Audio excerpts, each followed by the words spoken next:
Marie-Hélène, Rompre le silence pour libérer l'enfant. Ce livre, un livre témoignage?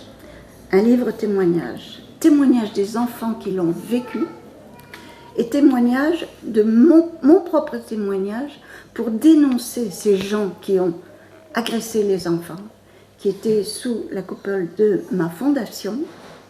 J'avais créé en Inde une fondation dans 3 villages d'enfants différents. Et puis j'ai créé 5 fondations aussi aux États-Unis, au Canada, en Inde, en France et en Hollande. D'accord.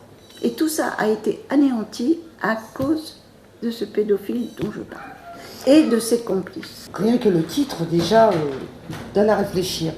Qu'est-ce qui fait qu'on vit certaines choses, on prend la décision de l'écrire?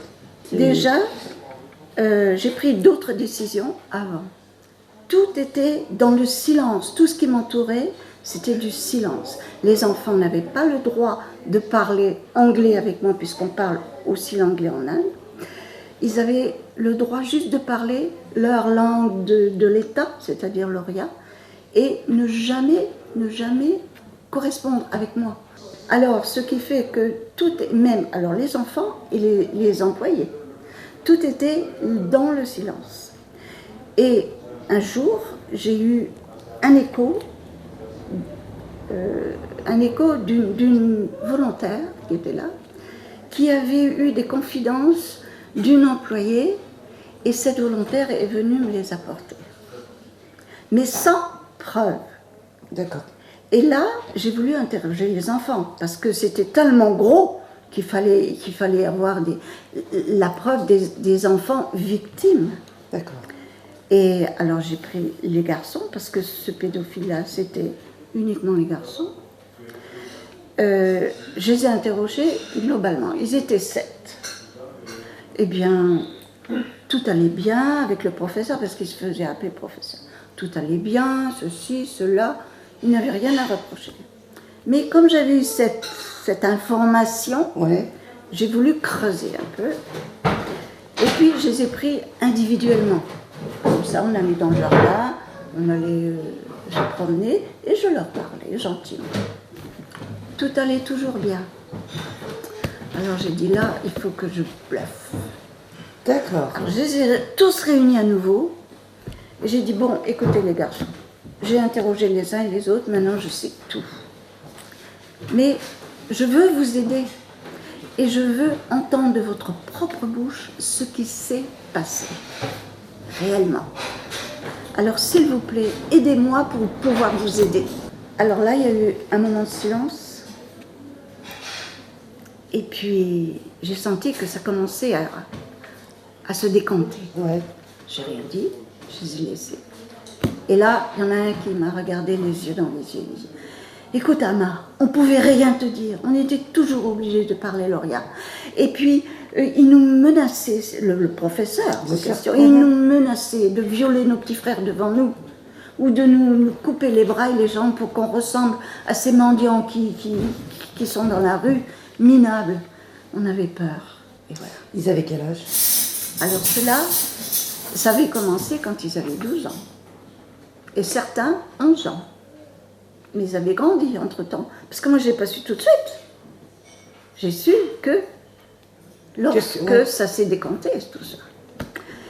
Et alors là, j'ai agi tout de suite. J'ai agi. J'ai dit, je vous remercie les enfants. Tout ça, c'est écrit dans le livre. D'accord. Je vous remercie les enfants de m'avoir ouvert votre cœur. Maintenant, c'est à moi d'agir pour vous aider. Et là, j'ai porté plainte tout de suite. Oui. Parce que j'avais des preuves. Avec ça, je suis allée à la police pour demander que faut-il faire, porter plainte contre quelqu'un. D'accord. On me dit, madame, vous ne pouvez rien faire si vous n'avez pas le témoignage de la personne qui a été victime. Ils ne savaient pas que c'était des enfants. J'ai dit, bon, et bien maintenant, j'ai tout ce qu'il me faut en main. Et bien je porte plainte.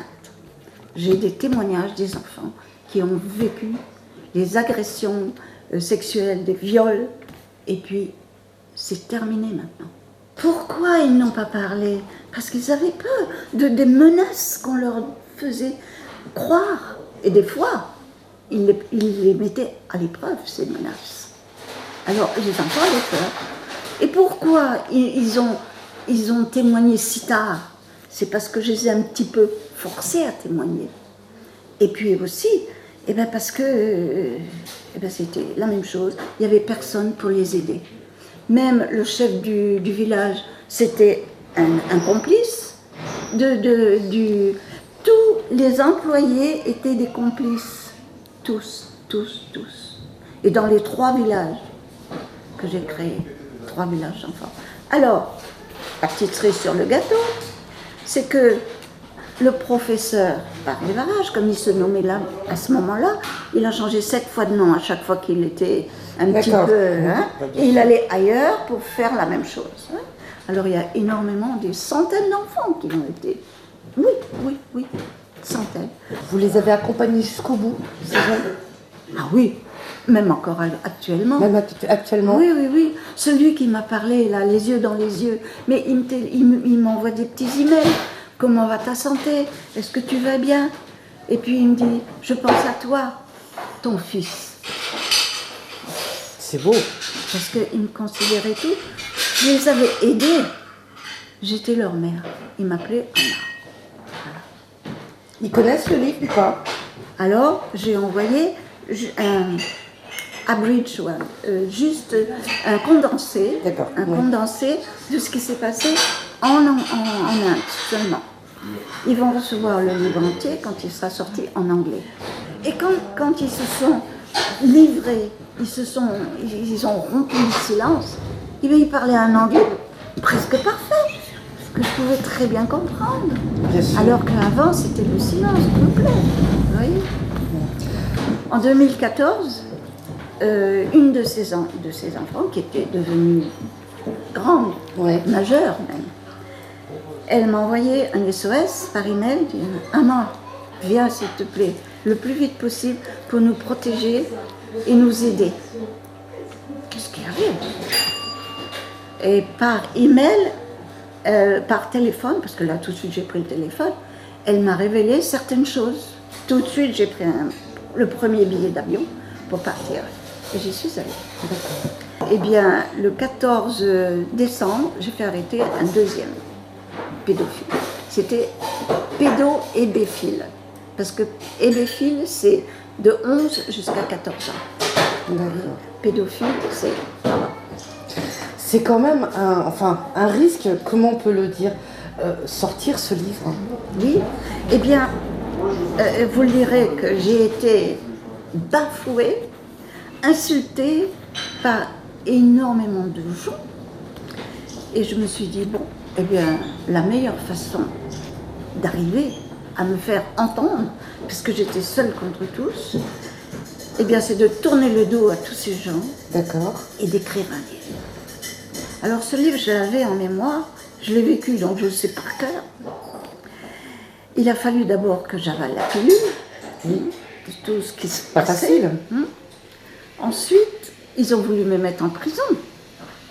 C'est écrit dans le livre. Ils ont fait un faux témoignage, un faux procès pour me mettre en prison. Et je me suis échappée parce que je me suis dit, être en prison, je ne servirai plus à rien. Non. Et pourquoi? Parce qu'ils voulaient que je retire ma plainte. Et en dehors de la prison, je peux tout faire. Donc je retourne en France, qui est un de mes deux pays, D'accord. la France et les États-Unis. Et là, je vais faire un livre. Donc je ne l'ai pas fait tout de suite parce qu'il fallait que je digère tout ça. Oui, il fallait gérer tout, il fallait prendre le temps. À aucun moment, vous êtes parti dans une bagarre, entre guillemets. À aucun moment, on baisse les bras. Voilà. Je n'ai pas voulu. Ces enfants me faisaient confiance. Il fallait que je lutte pour eux. Parce que c'était ignoble ce qui leur arrivait. Et à partir du moment où je ne baissais pas les bras, que je ne voulais pas retirer ma plainte, et bien c'est là où le pédophile, le pédo-hébéphile qui et avec ses complices, m'ont fait les pires ennuis, les pires. Mais je me suis échappée pour pas aller en prison. Ouais, ouais. Et en France, j'ai commencé moi. Est-ce qu'aujourd'hui c'est une sensation de liberté pour vous? Ça m'a fait énormément de bien déjà.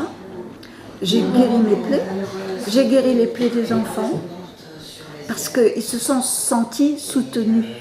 Et c'est ça qui leur manquait le plus, un soutien. Un soutien. J'étais là et pour eux, j'ai combattu.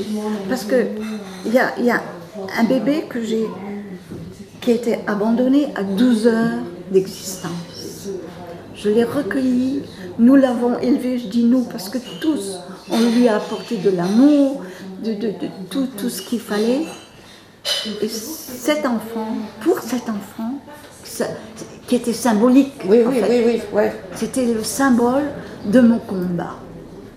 Et maintenant, le 14 février prochain, elle aura 9 ans. Comme elle est née le jour de la Saint-Valentin, je l'ai appelée Valentine. Très joli, très joli. Rompre le silence pour libérer l'enfant.